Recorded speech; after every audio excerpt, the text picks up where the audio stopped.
Well, hello, ninjas. I'm Shelley Culbertson, certified ninja coach, and I have the honor of bringing your action tip this week. So I'm going to talk about the power of 1 to 10. Now, we already used this in the buyer's process. It's step 6, where everybody asks the question on a scale of 1 to 10, where are you in the home buying process? And what would have to happen to be a 10? We also use it in the seller pre-listing interview. Let's pretend you're a buyer looking at the condition of your house. On a scale of 1 to 10, where would you rate the condition of your home? You know what? This is such a powerful question.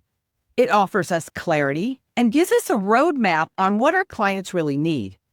It also gives clarity to the client because, as we always say, it matters who says it. What a great way for us to get on the same page with our clients.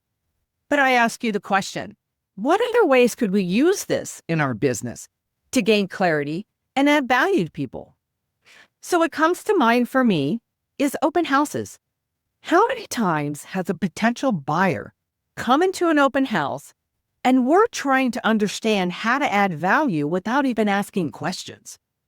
What if we tried this by asking the question on a scale of 1 to 10, where are you at in the home buying process? 1 being you're just browsing, 10 being you're ready to move tomorrow.